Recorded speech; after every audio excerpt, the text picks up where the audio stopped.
اعوذ باللہ من الشیطان الرجیم بسم اللہ الرحمن الرحیم۔ پاکستان کی اوورسیز کے مارکیٹ میں ایک نئی بحث چڑھ گئی، نئی افواہیں گردش کر رہی ہے، اسپیکولیشن ہو رہی ہے کہ جی پاکستانیوں کے لیے یو اے ای کے گورنمنٹ نے دوبارہ دروازے کھول دیے، اب دوبارہ پاکستانی جا سکیں گے اپنے روزگار کے حصول کے لیے۔ تو میں صرف ان سے یہ پوچھنا چاہتا ہوں کہ پاکستانیوں کے لیے روزگار کے دروازے یو اے ای میں بند کب تھے؟ ہم نے کبھی بھی یو اے ای کے فورن آفس سے کوئی آفیشیل نیوز نہ ہم نے سنی ہے، نہ کبھی ان کے اخبار میں ہم نے کبھی پڑھا ہے کہ پاکستانیوں کے لیے دروازے بند ہیں، اور نہ ہم نے اپنے ملک کے فورن آفس سے، جو کہ ایسے خبریں فورن آفس دیا کرتی ہے، یا ہم نے کسی اپنے نیشنل میڈیم سے، کسی ٹیلی ویژن سے، نیوز پیپر سے یا ریڈیو سے ہم نے کوئی ایسی باتیں سنی ہو یا دیکھی ہو کہ پاکستانیوں کے لیے واقعی دروازے بند کیے گئے۔ ہاں، کچھ وجوہات ہیں جن کی وجہ سے ویزا اسٹیمپنگ میں تھوڑی سی سختی کر دی تھی، جو کہ بعد ازاں اس سختی کو دوبارہ اب نرم کر دیا گیا ہے۔ یو اے ای کے گورنمنٹ نے ویزوں کے کچھ لیولز دیے ہوئے ہوتے ہیں، وہ لیول کیا ہے؟ وہ لیول 1 2 3 4 5 6 7 10 لیول تک لیول ہوتے ہیں، اور ان لیول میں کون کون سے کیٹیگریز آتے ہیں، کون کون سے کیٹیگریز کے ویزے اب لگنے لگے ہیں،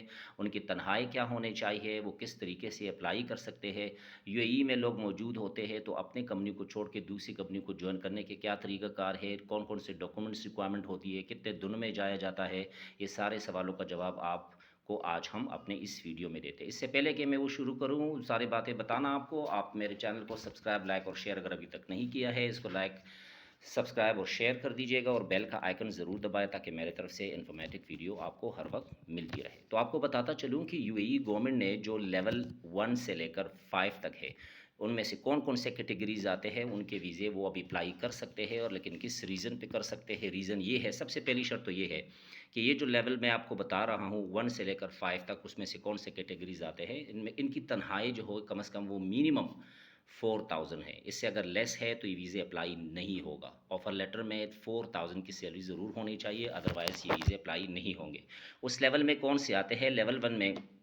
آپ کے آتے ہیں ٹیچرز، آتے ہیں مینیجرز، آتے ہیں انجینئرز، آتے ہیں اکاؤنٹنٹس ہے، ڈاکٹرز، سیکریٹریز ہے، یعنی سیکٹری جسے کہتے ہیں، مارکیٹنگ ہے، پی آر او جو پبلک ریلیشن آفیسر جو ویزے لگاتے ہیں یا کمپنی کے باقی معاملات دیکھتے ہیں، آپریٹر اینڈ ڈیزائنرز ہوتے ہیں، یہ سارے لیول 1 میں آتے ہیں، جو کہ یہ اپلائی کر سکتے ہیں اپنے ریکوائرڈ ڈاکومنٹس کے ساتھ، اور ان کی تنخواہ منیمم 4000 ہے۔ اگر 4000 سے لیس ہے، اگر کوئی آفر لیٹر پکڑاتے وہ ویزا اسٹیمپ نہیں ہوگا۔ لیول 2 کے جو ویزے لگیں گے وہ ٹیکنیشینس ہے، آرکیٹیکچر ہے، الیکٹریکل ہے، آئی ٹی ہے، انٹیریئر ڈیزائنر ہے،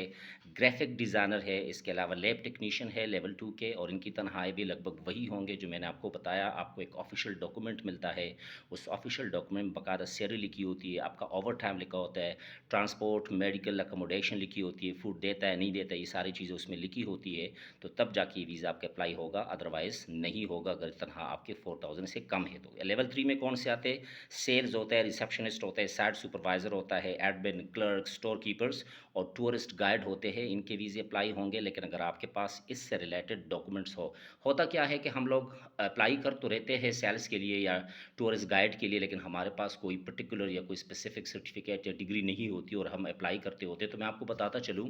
کہ سختی ابھی بھی ہے۔ یو اے ای کے گورنمنٹ نے جو ڈاکومنٹ کے اٹسٹیشن کے لیے جو بات کی ہے وہ یہ ہے کہ آپ کے جو بھی ڈاکومنٹ ہوگا وہ آپ کے جس ادارے سے آپ نے کیا ہے، یعنی جو بھی بورڈ ہے اس بورڈ سے آپ کا ڈاکومنٹ اٹیسٹڈ ہو، اس کے علاوہ آپ کا فورن آفس سے اٹیسٹڈ ہو، فورن آفس کے علاوہ اگر آپ کے انڈر گریجویشن ہے تو آئی بی سی سی سے، inter board committee chairman of Islamabad سے اٹیسٹڈ ہو، اور اس کے بعد جس ملک میں آپ جاتے ہو اس ملک کے ایمبیسی سے، یعنی آپ یو اے ای کے لیے جاؤ گے تو یو اے ای ایمبیسی کا سٹیمپ ہونا آپ کے ڈاکومنٹس پہ بہت امپورٹنٹ ہے، ادروائز یو اے ای میں وہ سرٹیفکیٹ ایکسیپٹڈ نہیں ہے۔ تو ان لوگوں کے ویزے لگیں گے وہ لوگ جو کمپنیوں میں موجود ہے یو اے ای میں، اور وہ اپنی کرنٹ جاب کو چھوڑ کے کسی دوسری کمپنی کو جوائن کرنا چاہتے ہیں، ان کے لیے میں یہ کہوں گا کہ آپ اپنی کمپنی کو جب ریزائن دیتے ہو تو ود ان 90 ڈیز جس کمپنی کو بھی آپ جانا چاہتے ہو آپ جا کے ادھر انٹرویو دے دے، وہ آپ کو آفر لیٹر دے گا، آفر لیٹر سائن کرنے کے بعد ود ان 90 ڈیز اگر آپ کا ویزا لگ گئے سو ٹھیک ہے، ادروائز آپ کا ویزا نہیں لگے گا تو لہٰذا آپ اپنے کرنٹ جاب سے بھی ہاتھ دھو بیٹھیں گے۔ تو لہٰذا جب بھی کوئی اپنا ڈیسیجن لینا، ایک فرم فیصلہ کرنا ہے تو پہلے سوچ سمجھ کے یہ دیکھ لے کہ آیا جس کمپنی میں آپ جا رہے وہ آپ کو ویزا دے گا کہ نہیں دے گا۔ ایک بات، دوسری بات یہ ہے کہ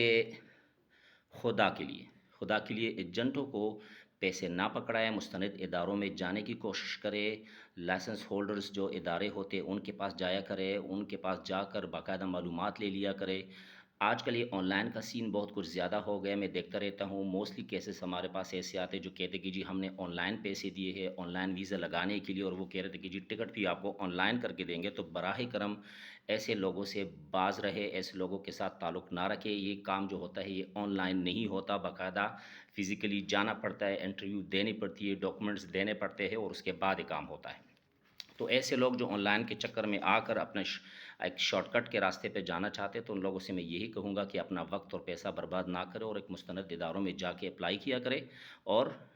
اپنا جاب جس جاب کے لیے آپ اپلائی کرنا چاہتے ہیں، اور انشاءاللہ ان قریب وہ آپ ویزا بھی پھر آپ کو مل جائیں گے، بشرطے یہ آپ لوگ پہلے بیورو آف میگریشن پہ بھی جا کے دیکھ لیا کرے کہ آیا وہ آلریڈی کام ہے کہ نہیں ہے، کیونکہ جب بھی کبھی کوئی کام ہوتا ہے تو اداروں کو آلریڈی ڈیمانڈ لیٹر ملا ہوتا ہے، اسی ڈیمانڈ لیٹر کو باقاعدہ بیورو آف میگریشن جو ہے وہ ایکسیپٹ کرتے ہیں، پھر وہ اپنے سائٹ پر ڈالتے ہیں، اور وہ جاب جو اس ڈیمانڈ لیٹر میں لکھے ہوتے ہیں اس جاب کو بیورو آف میگریشن کے سائٹ پہ بھی ڈالا جاتا ہے۔ دوسری بات یہ ہے کہ یہ باتیں بھی سننے میں آ رہی ہے کہ جی 25% کا کوٹا جو ہے پاکستان کو دیا، اور 25% کا جو کوٹا ہے وہ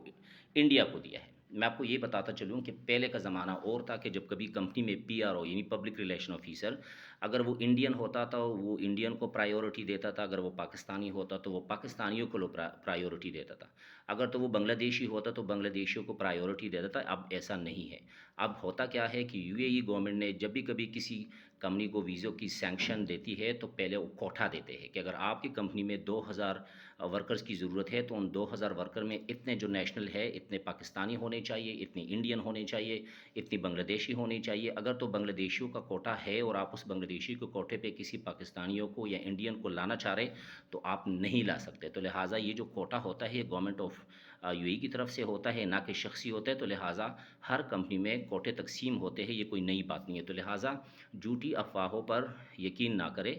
ہمیشہ کوشش کرے کہ انویسٹیگیٹ کرے، انسپیکٹ کرے کہ آیا آپ کسی غلط ہاتھوں میں تو نہیں جا رہے۔ تو لہٰذا اس طرح کے لوگوں سے راستے میں چلتے ہوئے یا راستوں میں ملاقات کر کے پھر ان کو اپنے نیشنلٹی دے کر ان کو پیسے دے کر اپنا کام کرانے کے لیے تو اپنا نقصان سے بچے، اپنا وقت اور پیسہ برباد نہ کرے، تو مستند اداروں سے کانٹیکٹ کرے۔ اس کے علاوہ بھی اگر آپ لوگوں کو کسی قسم کا کوئی سوال ہو، اسپیشلی سیکیورٹی گارڈ بہت سارے میسیجز کر رہے کہ ہمارا ویزا جو ہوتا ہے وہ کس کیٹیگری میں آتا ہے، تو وہ لیول 3 میں ہی آتا ہے، لیول 3 میں آتا ہے، لیکن سیکیورٹی گارڈ کے ویزے لگ جاتے ہیں اگر وہ پراپر طریقے سے کسی بھی ادارے کے پاس بندہ جائے، کیونکہ ظاہر جب بھی کبھی سیکیورٹی کا کام ہوتا ہے تو وہ بیورو آف میگریشن پہ آپ لوگ چیک کر سکتے ہیں، دیکھ سکتے ہیں، اور تبھی آپ جا کے اسی پرٹیکولر ایجنسی میں جا کے اپلائی کر سکتے ہیں۔ اس کے علاوہ اگر کسی قسم کا کوئی بھی سوال ہے بغیر کسی ہیسیٹیشن کے آپ مجھ سے کمنٹ باکس میں پوچھ سکتے ہیں، میں ہر وقت آپ لوگوں کے لیے حاضر ہوں، ہر سوال کا جواب دینے کے لیے۔ کوئی بھی معلومات ہو آپ لوگ مجھ سے ڈائریکٹ پوچھ سکتے ہیں۔ اپنا خیال رکھیے گا، دعا میں یاد رکھیے۔ بہت بہت شکریہ، خدا حافظ۔